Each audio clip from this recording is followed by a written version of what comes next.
Now, to explore Bucharest, where is the best place to start? In my opinion, it is the centre of it, being the Parliament building, which stands just right behind me. The Palace of Parliament, built by dictator Nicolae Ceausescu, has a surface of 365,000 square metres and holds the first position in Guinness World Records for the largest administrative building, and the third place worldwide from a volume point of view. It is the heaviest and most expensive building in the world. So, let's explore it. I fucked up a bit, and by bit I mean I can't go in at the moment. How? Well, I didn't read the reviews, and I was just seeing on Google Maps as a museum. I was like, oh, that's interesting, I'm gonna pop in. Well, you can't pop in without making a reservation via phone. So you have to reserve a visit 24 hours before and bring your passport with you. So the plan right now is I'm going to trek it up for about 30 minutes to a war museum or military museum. So they've got tanks, uniforms and all that cool stuff throughout the history.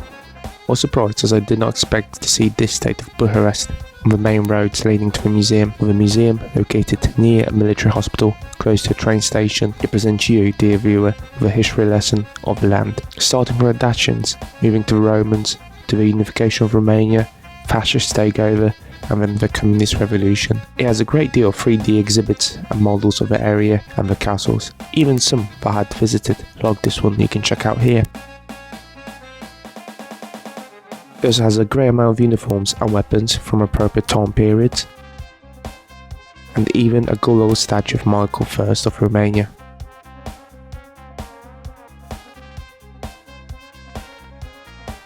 So, what do you think about this place? I found it quite interesting. Although I am a bit of a geek when it comes to military history, I just enjoy reading about it and just generally like that part of history. So for me it was pretty much one of the most interesting museums I've been in recently. So what am I doing right now? Well, my phone's about to die. Well, maybe not about, but I got around 50% left battery on it, and I'm using it to record Google Maps and of other shit trying to get around here. So I am heading back towards my apartment, from where I'm probably going to have a small break, probably have a beer or two. As I charge my phone, I enjoy some snacks and a beer watching TV. Not that I understood anything, but killed the time until I left to explore the old town.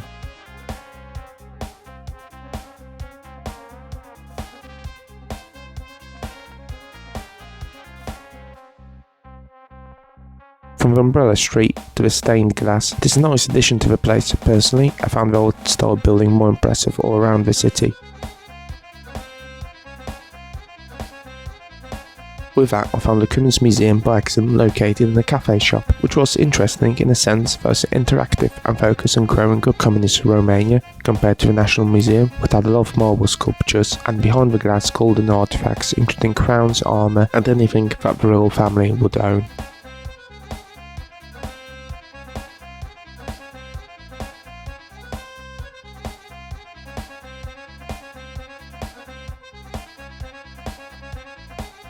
Moving on to the second day, I finally managed to get inside the Parliament. I booked a guide, and with my passport in hand, I was let in. The marble structure is incredibly stunning from inside. I mean, take a look at this. From the roof to the columns to even the floor, everything's made of marble. The guide will lead you through the building while telling the story of it. That's including the carpet you've seen before, to the wall filled with all the prime ministers that had held the office here in Romania. Later on, leading you to the room where the government official meet to conduct the meetings, which you can also rent. I mean, take a look at this. Wouldn't you want to rent this for a meeting? Next door to it, it's a second room for more seats, also available for rent. The guide stated they once had a group of Germans asking if they could rent it to watch a football match. Within the building there's also a restaurant, however it was not active while I was there, when you walked through it. Later on, you'll be led into Green Hall, used for events in Romania, which you can also rent. Most popular one is being at Christmas. At the end of the tour, you'll go to the actual Parliament Hall, where all the political parties sit. Right above, you'll have a stunning glass roof, which is actually covered by marble above. I mean, take a look at this stunning hall where all the Parliament proceedings take place. However, the tour is limited, as you only get to see around 3% of the building. So, what did you think of the Romanian Palace of Parliament? I found it quite interesting, even though we're only being able to show 3% of the whole palace. Apparently there's 10 floors going up, and the tour guide who works there said there's 3 floors going down, which include the swimming pool, which is not finished. However, he says there's some rumours going around there's actually 9 floors going down, which, if that is true, which possibly it is, as it was built, or the construction started under quite a crazy communist dictator, so it is a chance that there's some weird stuff underneath it, especially that when being throughout the tour, the guides stated a few crazy ideas that the dictator had. One of them included a roof which you would be able to open and close at his command, so that he could land his private helicopter inside the Parliament. What else? There's no AC there. It's all old school technology because he's afraid of being poisoned. All the materials used for the palace are from Romania. Why? Because he was paranoid prick, that's why. Now, as I'm heading towards Carol's first park, and on the way back to my apartment, I'm going to be heading back through Old Town. As I showed you guys before, throughout the day, I don't think that Old Town's that much interesting, or there's not much to show you. There's a few nice buildings surrounded by some crappy ones. Not a lot of people out, a few pubs. So I actually think Old Town actually gets its renown for being a good place to be at. It's through Friday, Saturday, nighttime economy, where everybody's out, everybody's drinking, everybody's partying. And it happens that today is Saturday. So hopefully it's going to be more people out, it's going to be a good night out. Even though personally I'm not a fan of going out clubbing, I prefer a good old bar or pub where you can have a nice beer, have something to eat, have a chat with your mates, than going out clubbing where you can't really hear anything's going on.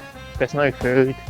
Well, after you finish you go for a kebab normally, but there's no food there, and alcohol is well, the price of alcohol is through the roof. It's not really something I'll recommend. Near the end of the day, I walked towards the monument of unknown soldier in Romania. You can see in the distance, located in the park. I enjoyed my time there, relaxing on the benches. However, with it being cold, I didn't plan to stay there too long. Walking back towards Old Town, it's going to be around 50 minutes before I get there. I refuse to take the public transport, mainly because I want to get my steps in, and I think that walk keeps your blood flowing, actually keeps you healthy instead of trying to get the public transport all the time.